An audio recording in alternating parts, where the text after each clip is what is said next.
My name is Margaret Collins, and I turned 63 this spring.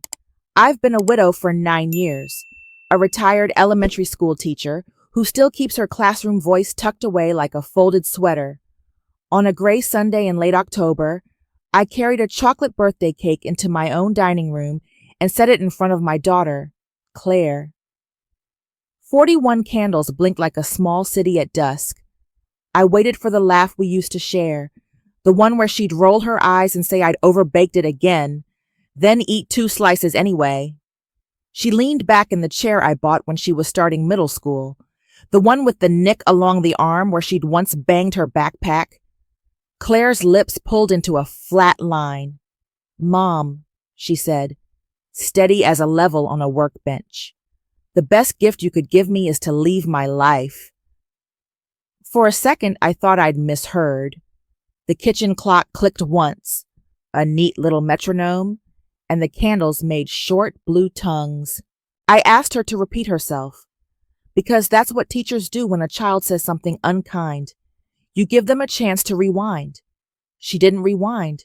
She spoke slowly, as if she'd practiced. "I can't move forward with you hovering. I need space, real space, not just a weekend. I want you out of my life." I felt the floor tilt. The frosting shone under the light, and a candle hissed into itself. My hands found the back of a chair, old wood and familiar dents, and I gripped it like a rail on a ferry in a sudden chop. I didn't shout. I didn't cry. I just stood there, tasting smoke and sugar, wondering when my daughter had learned to blow me out so cleanly. I didn't sleep that night. The house had a way of amplifying absence, of making an empty hallway sound like a decision you couldn't take back. Around midnight, I made tea. I didn't drink and walk the perimeter like a guard who'd lost the map. In the living room, the chair where I used to grade papers was gone. Claire had pushed it into the garage 2 weeks ago while saying something breezy about creating flow.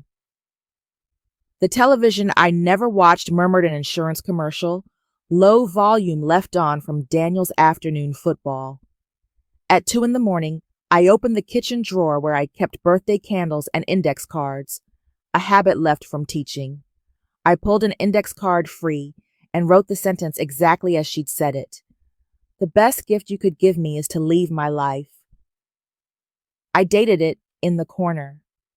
It felt like calling something by its name. Before dawn, I went out to the garage to check on the chair.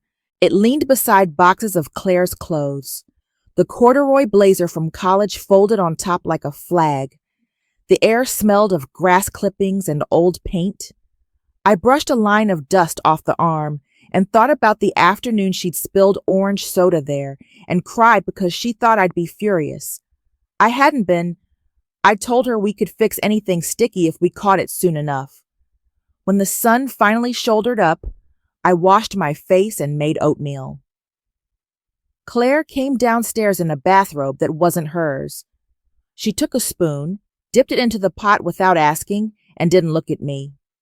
Daniel followed, already in his work boots, eyes sliding past both of us like someone crossing an icy sidewalk. "About last night," I said. Claire lifted a shoulder. "I meant it." She opened the fridge and moved my container of soup to the back, as if it were taking up space that belonged to her. I nodded, because there are nods that keep you from drowning. "All right," I said. The words were thin, but they floated. I took the index card from my pocket and pressed it flat on the counter, as if by smoothing the paper I could smooth what came next. That afternoon, after they left for the day, I pulled the chair back inside. The first skirmish was small. The chair remained where I set it, angled toward the window so the maple's last leaves could fall directly into my lap. When Claire came home, she stopped in the doorway. She didn't speak right away. She let silence test the fence. I closed my book, a gardening guide I wasn't really reading, and waited. "I thought we agreed the living room needed to be more open," she said. I don't recall an agreement, I answered. I recall you moving furniture while I was at the grocery store. She flushed briefly. Then the temperature in her voice dropped. It's my home, too. It's my mortgage, I said, calm as I could manage. It has been for 36 years. Or Daniel hovered behind her, eyes sinking toward his boots, as if he could disappear into the laces. He muttered something about being late to a call and slipped out. That night, when the house was quiet, I opened my bank app and stared at the numbers that were smaller than they should have been. Small withdrawals, recurring, gas, groceries, nothing dramatic, which made it worse. The account I'd once shared with my husband had become an invisible allowance for an adult child who learned to call need by the name of entitlement. I closed the app and wrote on another index card, I don't know when helping turned into erasing. In the morning, I took a bus to the community legal clinic. The waiting room had chairs that matched the color of recycled paper and a bulletin board with flyers for tenant rights and elder fraud. A woman with a coffee the size of a flower pot called my name. She listened as I explained the slow rearrangement of my life. She didn't flinch when I admitted I was more afraid of being thought heartless than of losing my savings. We can set boundaries with your accounts, she said, making notes. You can update your will, designate a trusted neighbor as a secondary contact, and put some things in writing. You don't have to choose chaos to prove you care. On the way home, I kept my papers tucked inside a manila folder under my coat. Not because I was hiding, but because the day had turned windy and I wasn't going to lose a single page. When I stepped into my living room, the chair was slightly askew, as if someone had tried to move it and decided against it. I set it straight and sat down. Mrs. Green came over that afternoon with a loaf of pumpkin bread and the kind of gaze that could take your temperature without a thermometer. She'd been a librarian so long that she had a way of finding a spine, even the invisible kind. We ate slices at the kitchen table while the light made a slow lake on the floor. I saw the chair was back, she said. Good. It's a small thing, I told her. Chairs are never just chairs, she said. They tell you who gets to sit. I showed her the folder from the clinic. She read without comment, then set her palm on top of the papers like a blessing. This isn't about punishment, she said. It's about stewardship of your life. When Claire came home, she smelled the bread and looked pleased until she saw Mrs. Green, who did not belong to the version of the house Claire liked to imagine. We stood in a small triangle that felt like a test you couldn't cheat on. I'd like you to stop using my debit card, I said, steady and quiet. I've changed the passwords. If you need help, we can talk, but we'll put it in writing and stick to it. Claire's face rearranged itself, grief and anger swapping places too fast to track. Unbelievable, she said. After everything I do here, Daniel and I take care of this place. I didn't mention the utilities I paid, the taxes I filed, the repairs I scheduled. Listing them would have turned love into an invoice. But I did gesture toward the living room. You moved my chair to the garage. That's decor, she snapped. You're making it all about control. I'm making it about belonging, I said. Daniel came in with a coil of extension cord over his shoulder and paused, sensing weather. What's going on? Nothing, Claire said. And then to me, lower. You want to play hardball? Fine. After they went upstairs, Mrs. Green touched my shoulder. People set fires when they see a boundary. Smoke can be persuasive. Water is better. When the door closed behind her, the house felt less like a battleground and more like a map I might be able to read again. I washed the plate, dried it, and placed it on the rack with the care of someone laying a stone in a new foundation. I slept that night for 4 hours in a row, which felt like a kind of victory. Sunday morning, I answered the phone and heard my sister's voice sharpened with accusation. Claire says you're trying to kick her out? At her age? With everything she's been through? The words landed like hail on a tin roof. I pressed the receiver against my ear and counted to 5 before I replied. I'm not kicking anyone out. I'm simply protecting what's mine. Families share, she insisted, and before I could answer, she hung up. By noon, 3 more calls had come. An old church friend, a cousin in Ohio, even the neighbor from 2 doors down. Each conversation carried the same script, as though Claire had faxed the lines. They painted me as selfish, ungrateful for the presence of a daughter who still needed her mother. That evening, when Claire walked through the door with grocery bags, she placed them on the counter like evidence. See? We contribute. I glanced at the receipt peeking from her purse, paid with my card. My throat tightened. I wanted to shout, but instead I picked up one of the apples and set it back in the bag, slow and deliberate. Contributing means bringing something of your own, I said, her jaw set. You've twisted everything. People are starting to talk. Mom, they think you've lost it. Daniel shuffled in behind her, rubbing his neck. Maybe we should all just cool down, he muttered. But his eyes never rose to meet mine. Later that night, alone in the kitchen, I opened my journal and wrote, They want me to disappear in plain sight. But even a ghost has boundaries. The house felt thick with judgment, like the air before a storm. I stood at the window, the maple tree outside stripped bare, branches clawing at the sky. For the first time in weeks, I considered calling the police, not because of violence, but because of erasure. I needed someone, anyone, to witness that I still lived here. Instead, I reached for another page and wrote down a vow. Tomorrow, I reclaimed something small, something visible. The next morning, I moved the flower vase, yellow chrysanthemums, back to the center of the dining table. When Claire came down, she noticed instantly. She frowned but said nothing. That silence felt like my first win. The wins multiplied in inches. I retrieved my quilt from the closet and spread it across the couch.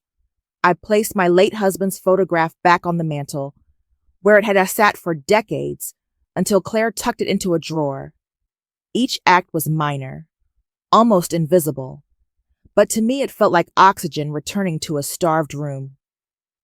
One afternoon, while Claire was at work, I opened the garage and found my gardening tools pushed into a corner, covered with tarps.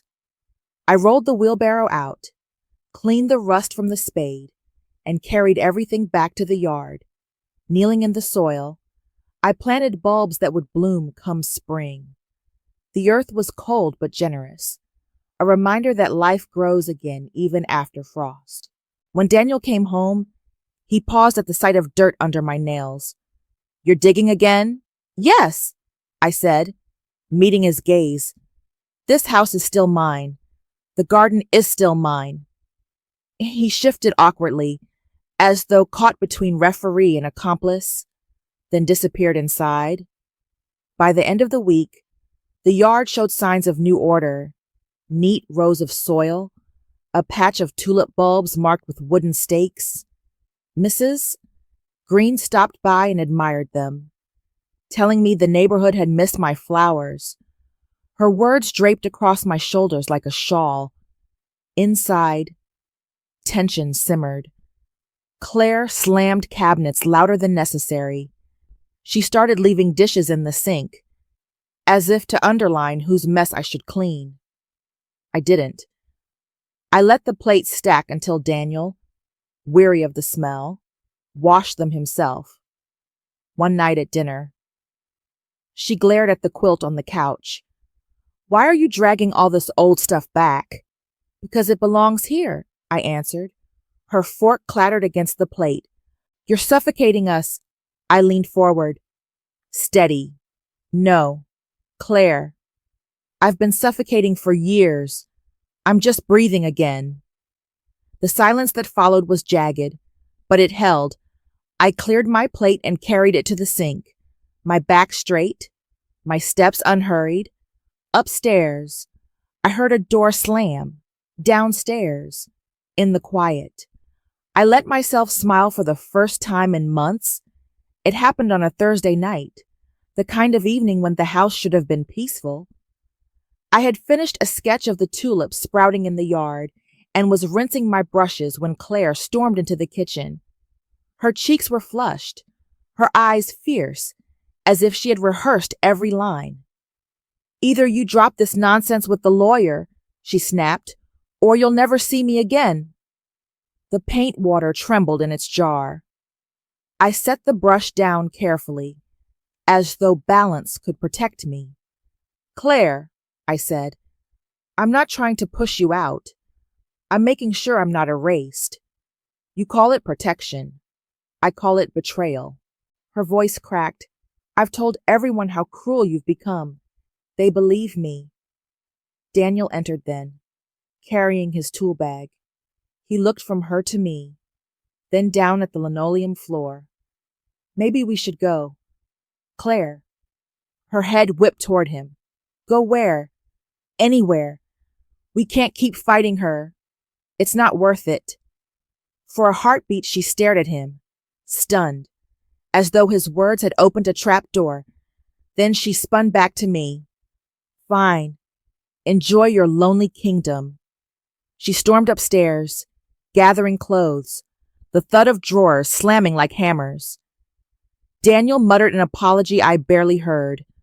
Soon they were both at the door, bags in hand. Claire didn't meet my eyes as she stepped onto the porch.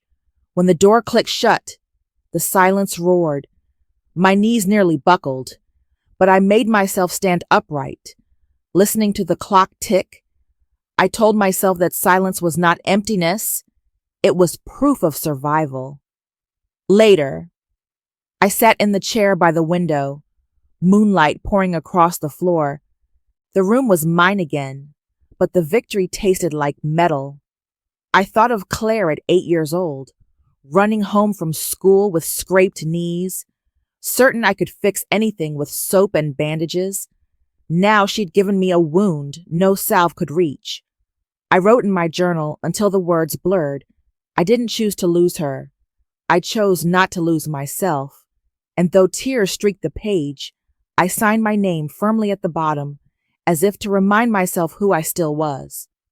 The first nights alone were brutal. I woke to the creak of the stairs, forgetting they were empty. I set 2 plates on the counter before remembering I had only myself to feed. The house echoed like a cathedral without worshippers. On the second night, I opened the garage, half expecting to see Daniel's boots by the door. Instead, there was only dust and boxes of things left behind. I pulled my chair fully into the living room, centered it in front of the window, and draped the quilt over its arm. Then I sat, listening to the absence. Loneliness has a way of testing resolve.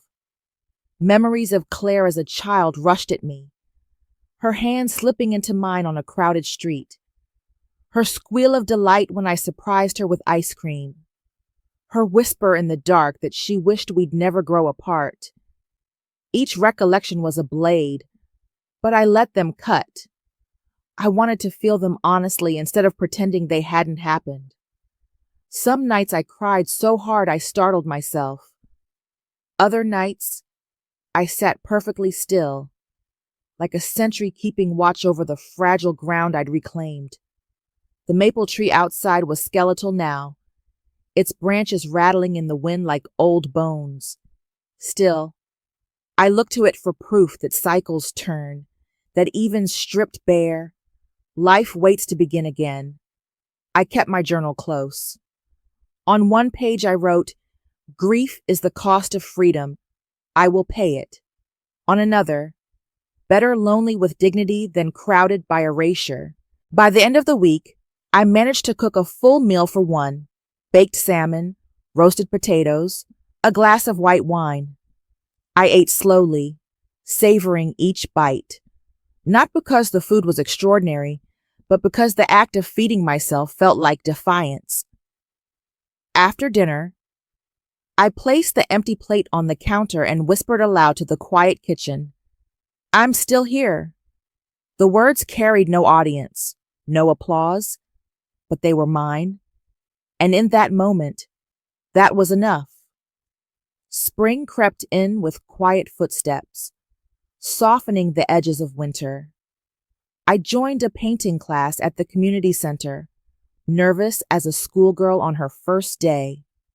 My hands shook when I picked up the brush, but the instructor smiled and said, "There's no wrong start, just a beginning."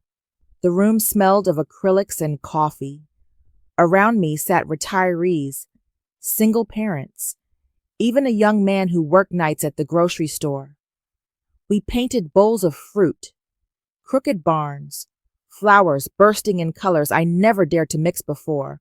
I discovered that my grief had shades: blue for sorrow, red for anger, green for stubborn hope. One afternoon, Mrs. Green attended a small exhibition at the center. She walked slowly along the row of canvases until she stopped at mine, a field of yellow tulips stretching into a horizon of sky. "It's like breathing," she whispered, and I felt a rush of warmth deeper than applause. Back at home, I kept adding life. The garden outside unfurled in bright patches, tulips reaching upward like survivors of a long storm. Neighbors stopped to compliment the yard, and some stayed for tea. For the first time in years, my house filled with laughter that wasn't strained. One evening, standing in the doorway with my hands still stained with paint, I realized I no longer waited for Claire's footsteps on the stairs. I missed her. Of course I did. But the ache no longer owned me. I had built a rhythm of my own. In my journal I wrote, "I am not a shadow. I am still color, still soil, still breath." The words felt final, yet opening. Life had not ended. It had unfolded. It was late summer when Claire knocked on my door. The sound startled me. I hadn't expected it, though some part of me had always prepared. I opened it to see her standing there, hair tangled, eyes rimmed with fatigue. Daniel lingered in the car, the engine humming like an alibi. "Mom," she said, voice low, we need a place for a while, just until things settle." My heart clenched. The daughter I had raised was right there, vulnerable in ways she tried to hide.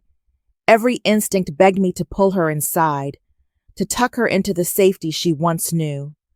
But another voice, the one I'd cultivated through months of rebuilding, reminded me of the cost of surrender. I stepped aside just enough for air to flow between us, not enough for her to enter. "I will always love you, Claire," I said gently. "But if you come back here, it must be with respect. No erasing, no taking. This is my home." "Or," she blinked, caught between pride and desperation. For a long moment, neither of us moved. Then she nodded, slow and reluctant, and turned back toward the car. When the sound of the engine faded down the street, I closed the door and leaned against it. My hands shook, not from regret, but from the weight of choosing myself. Later that night, I hung the painting of yellow tulips above the mantel, right where my husband's photograph once sat.